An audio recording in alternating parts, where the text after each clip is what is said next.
Okay, we're going to take a look at your midterm and review some of these problems here. Now, number one, not too many of you had questions about, but we'll start there. So we want to shift this to the right. Remember, shifting to the right, a shift is going to be addition or subtraction. And to the right, that affects the x. Remember, if it affects the x, x is going to be inside, but it's going to do the opposite of what we expect. So to the right is positive, the positive x direction. So actually to the right is going to be -2 inside of parentheses. So we're going to have an x minus 2. Okay. Then we're going to stretch it vertically by a factor of 5. Remember that a stretch is multiplication division, and then vertically affects the x. Vertically affects the y, and so that's going to be outside of parentheses.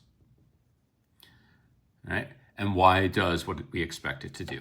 So this is going to end up being f of x equals x minus 2. The x minus 2 replaces the original x, so it's going to be x minus 2 squared, and then outside of parentheses, we're going to have times 5.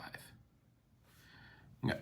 Now, if we're going to graph the equation y equals 3x minus 5, that's just a linear graph in the form y equals mx plus b. This is supposed to be a review for us. So m is the slope, that's 3, or you could think about it as 3 over 1, and your y-intercept is right here, b equals -5. So we start at our y-intercept of -5. I like to remind students that b starts with begin, so we're going to begin at y equals -5. And then from there, we're going to go up 3 over 1. Our slope is 3 over 1, so we're going to go up 3 over 1, up 3 over 1, up 3 over 1. Okay. And then you just draw a straight line connecting those points. Now, some of you lost points because your slope was pretty far off. Some of your slopes looked more like it went up 2. So you do want to be careful. You didn't necessarily have to use a straight edge, although I had been reminding you to always use a straight edge when drawing lines. You could have used an ID to give you a straight edge, or more simply, you could have just drawn in these dots like I had. Yeah. Now, this is an absolute value equation. So when we solve an absolute value equation here in number 3, remember that we have to split it up into a positive version and a negative version. So either 2x plus 3 equals 5x plus 4, or 2x plus 3 equals -5x plus 4. All right, let's solve this one first. Fairly straightforward. We have x is on both sides of the equation, so I'm going to cancel out the 2x, subtracting it from both sides. That gives us 3 equals 3x plus 4. And then I'm going to get this x term by itself by canceling out this plus 4. I undo plus 4 with -4, so -1 equals 3x. And so that's going to end with, our last step here is to divide both sides by 3. So that gives us -1/3 equals x. That's only one of our 2 solutions. Remember, with absolute value equations, we're normally going to have 2 solutions. So we still have to solve this one. First, I'm going to distribute that negative sign. 2x plus 3 equals -5x minus 4. I'm going to choose to, quote unquote, move this 5x by adding 5x to both sides, canceling out the -5x, adding it to both sides. So that'll give us 7x plus 3 equals, these have canceled out, -4. Now we're going to subtract 3 from both sides. So I'll give us 7x equals -7. dividing both sides by 7, we'll finish by getting x equals -1. So it's either of these two solutions.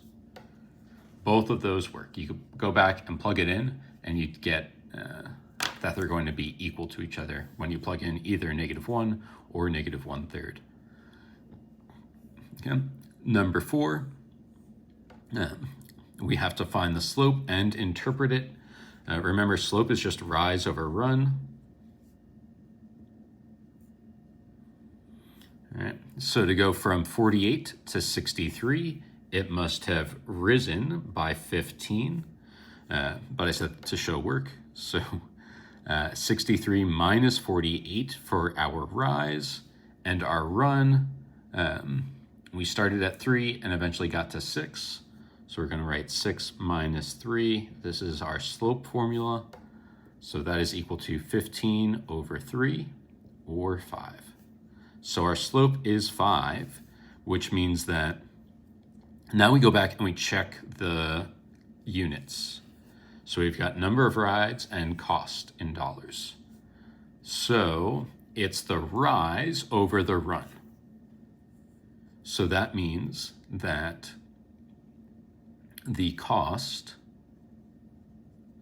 increases, because it's positive, by $5 for every ride.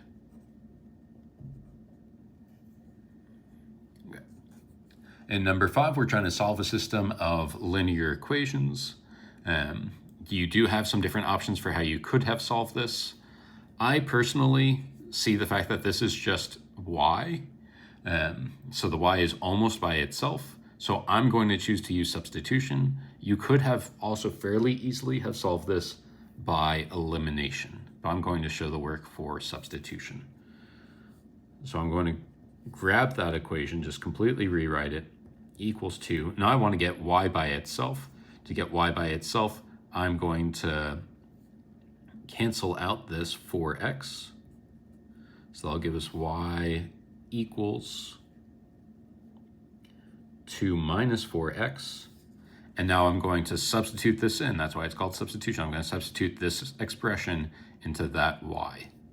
So we'll have 2x plus 5 times 2 minus 4x equals 10.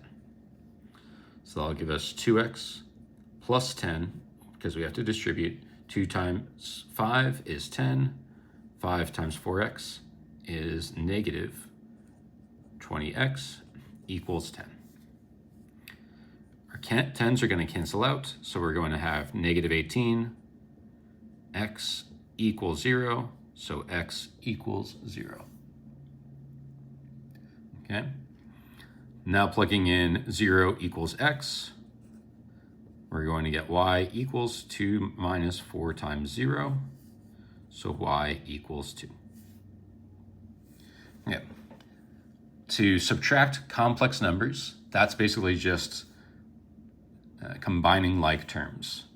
So we're going to do 2 minus negative 4 and negative 3 minus negative 3i minus 2i. 2 minus negative 4 is 6, plus negative 3i minus 2i is negative 5i. And that's all that you have to do to subtract complex numbers. Now multiplying them, this is where we have to use FOIL. So first, 2 times negative 4 is going to give us negative 8.